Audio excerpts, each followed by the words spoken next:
Baik, bismillahirrahmanirrahim. Assalamualaikum warahmatullahi wabarakatuh. Selamat sore, salam sejahtera untuk kita semua.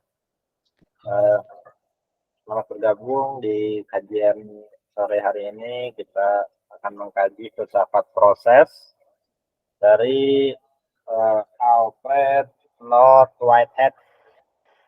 Saya izin tampilkan dulu share screen-nya.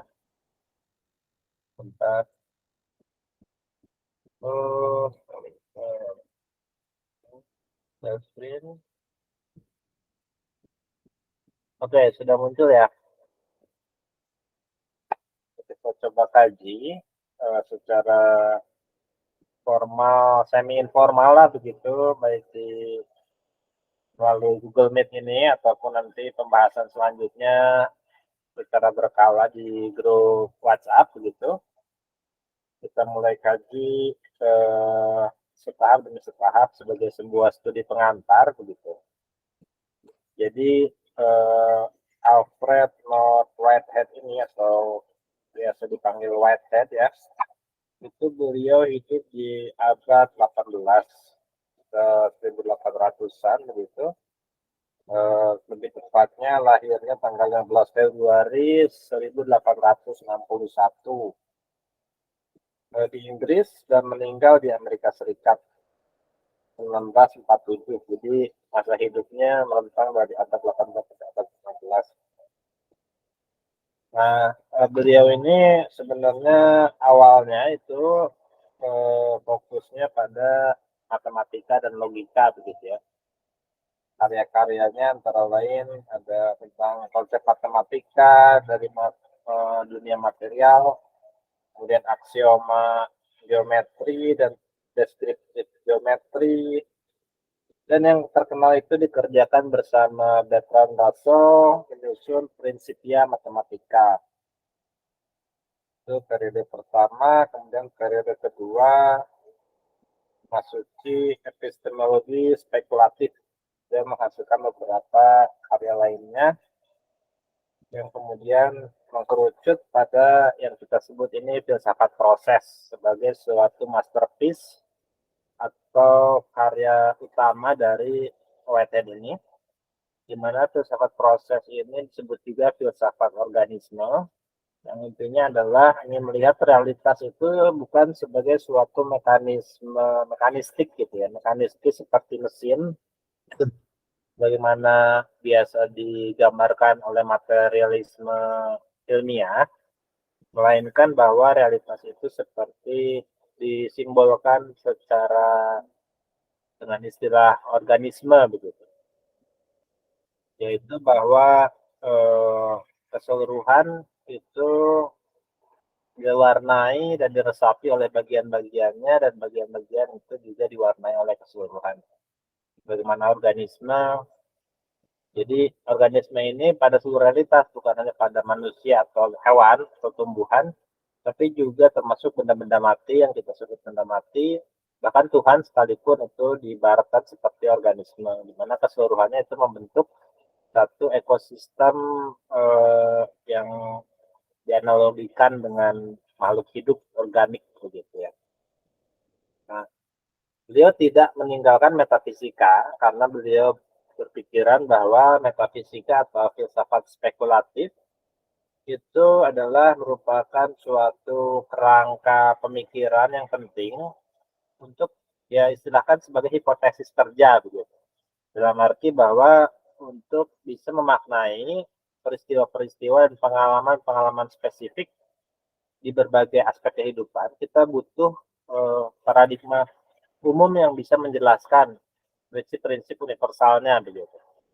Istilahnya tidak ada hukum umum yang meliputi seluruh realitas. Nah, meskipun metafisika ini adalah suatu bidang yang spekulatif dan dia katakan ini tidak akan pernah final karena disebut sebagai hipotesis kerja, bukan suatu kerangka yang sudah baku fix, melainkan selalu diupdate begitu dengan temuan-temuan terbaru yang spesifik gitu, yang konkret. Jadi memang metafisika ini abstrak, namun ia juga bisa menjelaskan yang konkret. Jadi ada suatu dialektika antara yang abstrak dengan yang konkret. Nah, nanti kita akan coba kupas konsep-konsep kunci yang dimiliki oleh filsafat proses ini yang dirumuskan oleh Whitehead. Setidaknya ada 5 nanti, ada 5 konsep kunci. Kemudian mungkin nanti di pertemuan-pertemuan berikutnya kita akan melihat bagaimana konsekuensi pemikiran Whitehead ini di berbagai bidang. Mungkin misalkan di bidang pendidikan, kemudian di bidang alam, kosmologi, begitu. Tentang manusia, antropologi, dan pengetahuan juga. Epistemologi serta moral.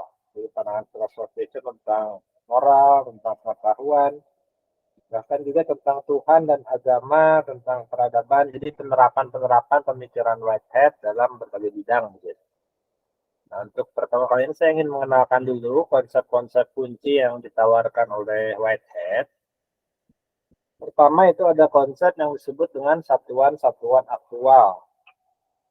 Satuan-satuan aktual ini disebut juga actual entities atau actual occasions, peristiwa-peristiwa, satuan-satuan peristiwa begitu ya.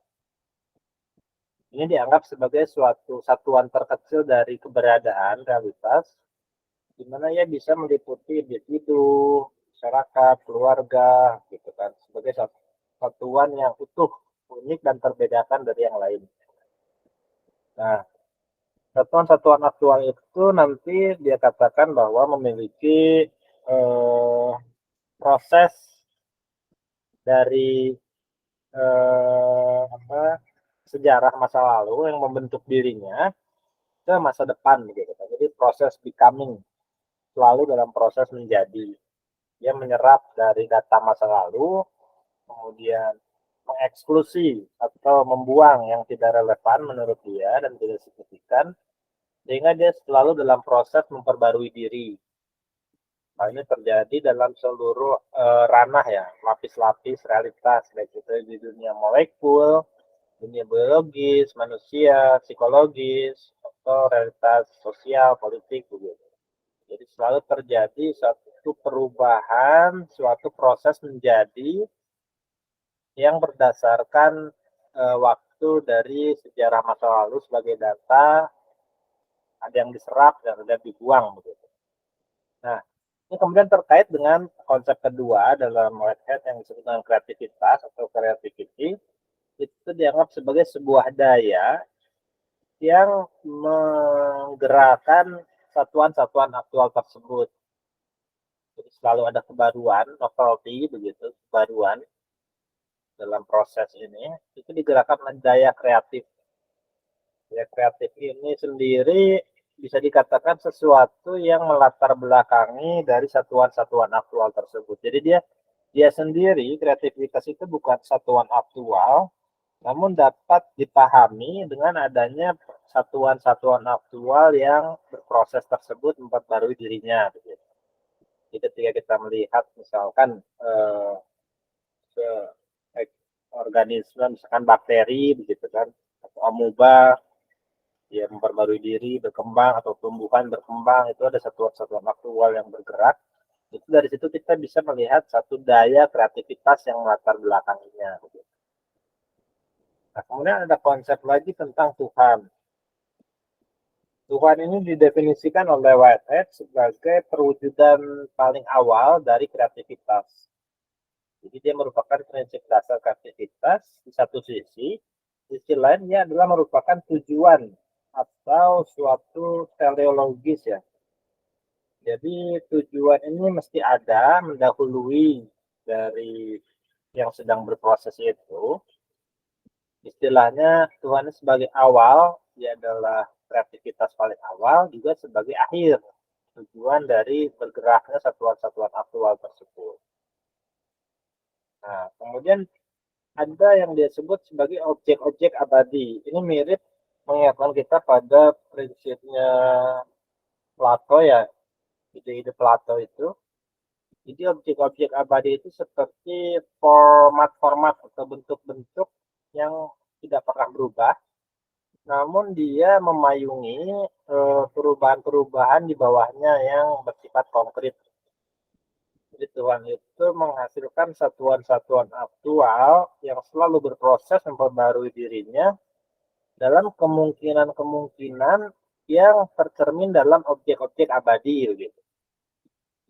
Ini pengenalan awal aja, konsep-konsep awal begitu. Jadi sepertinya di sini Whitehead berusaha eh, menggabungkan atau mensintesiskan berbagai tradisi keilmuan seperti filsafat, spiritualitas dalam suatu pengertian yang bisa lebih apa ya, lebih lebih bisa dipahami di dunia yang masa kini begitu. Jadi tidak semata-mata abstrak, tapi ya turunkan dalam objek-objek konkret keseharian gitu. Makanya nanti akan ada, kita coba kupas bagaimana ini konsekuensinya di bidang-bidang kehidupan seperti tadi saya ulas, ada bidang pendidikan, bidang antropologi begitu kan. Bagaimana konsekuensinya ketika pemikiran Whitehead ini diterapkan ke bidang-bidang tersebut. Nah, terakhir ada konsep prehensi. Prehensi ini adalah bahwa satuan aktual itu dia menggunakan istilah prehensi, bukan perception begitu, tapi prehensi. Jadi eh, bahkan benda mati pun bisa memiliki semacam pengertian begitu, tapi bukan dalam arti kognitif, tapi bagaimana dia ucapkan itu bahwa dia seperti memiliki perasaan begitu, feeling. Sebutkan dengan istilah feeling. Ada prehensi positif, jadi kayak daya tarik dan daya tolak gitu. Nah, misalkan tanaman yang menyerap makanan dari tanah dan mineral air gitu kan. Itu ada yang dia serap, artinya ada daya tarik di situ, prehension ini. Ada rasa kecocokan, kesesuaian yang dia serap ke dalam dirinya, si tumbuhan, dan ada yang dia tolak begitu kan. Tidak semuanya dia serap. Jadi ada pemilahan daya tarik dan daya tolak. Nah, prehensi ini tidak terbatas hanya pada manusia atau hewan yang memiliki kesadaran, tapi juga pada seluruh realitas keberadaan. Gitu.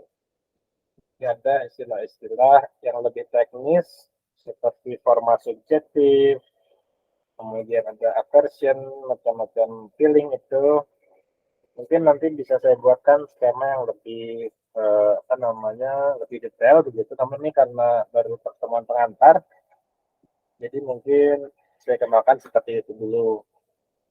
Untuk lebih mengenalnya, rekan-rekan bisa googling mungkin di internet, atau kalau ingin baca buku yang di grup itu, filsafat proses, secari atau pesan saya juga bisa. Jadi bisa kita kaji bersama-sama secara lebih intensif gitu. Oke, mungkin itu dulu untuk pemaparan dari saya. Kalau ada yang ingin ditanyakan atau disampaikan, silakan.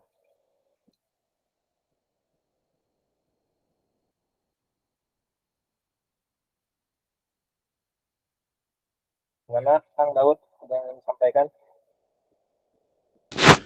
Oh iya, Assalamualaikum warahmatullahi wabarakatuh. Waalaikumsalam warahmatullahi wabarakatuh. Ya, di sini terkait dengan tadi udah paparkan soal Tuhan. Itu menurut filsafat, Tuhan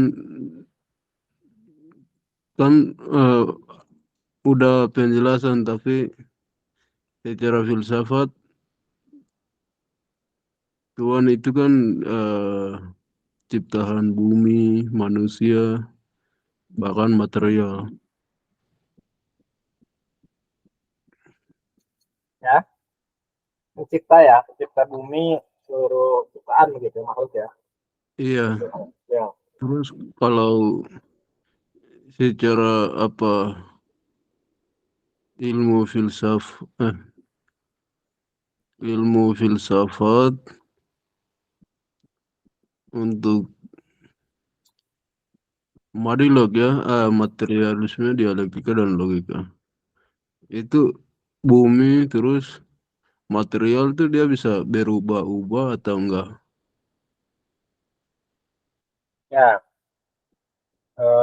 dalam filsafat proses dikatakan memang sesuatu entitas atau apa ya, satu satuan aktual itu tadi, misalkan manusia atau hewan, itu merupakan proses evolusi pergerakan begitu. Proses menjadi memperbarui diri dari satuan sebelumnya yang sudah penuh gitu. Jadi selalu proses menjadi.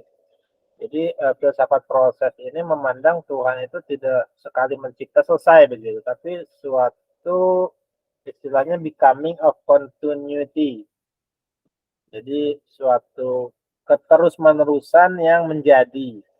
Jadi dia katakan bukan continuity of being, bukan kemenjadian yang terus-menerus, tapi becoming of continuity. Jadi ini ada keterus-menerusan yang sifatnya itu menjadi. Dalam arti bukan setara ekivalen begitu ya, horizontal semuanya menjadi begitu, tapi ada gumpalan-gumpalan misalnya.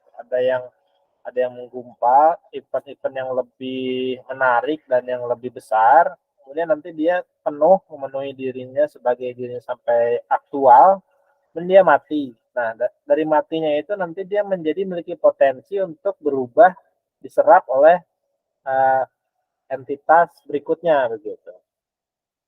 Nah, Whitehead di sini menyatakan hal ini bukan hanya terjadi pada manusia atau pada hewan atau pada bumi begitu, melainkan juga terjadi pada Tuhan. Ini menariknya Whitehead memandang Tuhan itu bukan suatu kesempurnaan yang selesai begitu, tapi dalam suatu proses juga yang dalam derajatnya itu sedang juga menyempurnakan diri begitu. Ini bisa jadi perdebatan karena sebagaimana kita mungkin pahami selama ini, Tuhan itu kan sesuatu yang sudah sempurna dan tidak mungkin menyempurna. Kalau Tuhan masih berkekurangan dan menyempurna itu berarti masih berkekurangan dan itu tidak layak disebut Tuhan gitu kan. Namun kalau kita lihat dari sisi lain, misalkan dari sisi istisisme, bahwasanya Tuhan itu sendiri hanyalah nama atau simbol atau manifestasi dari yang dinamai. Nah, Tuhan yang sesungguhnya katakanlah gitu.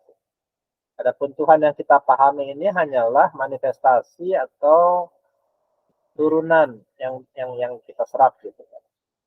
Nah, dalam hal ini bisa kita akomodasikan bahwa Tuhan yang dalam perspektif Whitehead ini adalah Tuhan, bukan Tuhan yang sudah sempurna pada dirinya, tapi adalah manifestasi pertama dari Tuhan. Ada istilah kalau di Islam itu ada huwa begitu kan. Huwa itu yang melampaui atau dibalik Allah gitu kan. Jadi begitu. Nah, kalau coba didekati seperti itu ada kemungkinan irisannya gitu. Jadi kalau dalam Madilog itu ya, materialisme, dialektika logika itu kan berupaya menghindarkan mitos. Tapi kita berupaya menghadirkan logos berdasarkan ilmu argumentasi rasional, bukan berdasarkan narasi-narasi yang simplistik dan simbolik, yang sifatnya itu tidak merepresentasikan realitas. Nah, sepertinya sini Whitehead berupaya menurunkan mitos itu dalam sesuatu yang bisa lebih realistis. Jadi Tuhan itu tidak diidealisasi sehingga tidak terjangkau begitu, tapi dihadirkan dalam setiap aspek kehidupan manusia. Dia juga mengalami apa yang kita alami, dia memahami apa yang kita rasakan, kesedihan kita, kekurangan kita, begitu. Proses. Jadi Tuhan itu juga di samping kesempurnaannya dia juga memahami secara kehadiran setiap apa yang dialami oleh makhluknya begitu. Mudah-mudahan sedikit menjawab, Kang Daud. Silakan.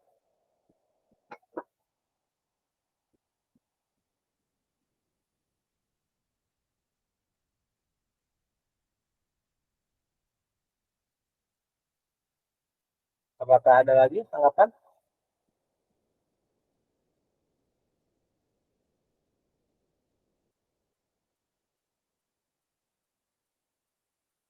Baik, kalau tidak ada mungkin kita cukupkan dulu. Ada lagi. Oh ya, silakan. Berarti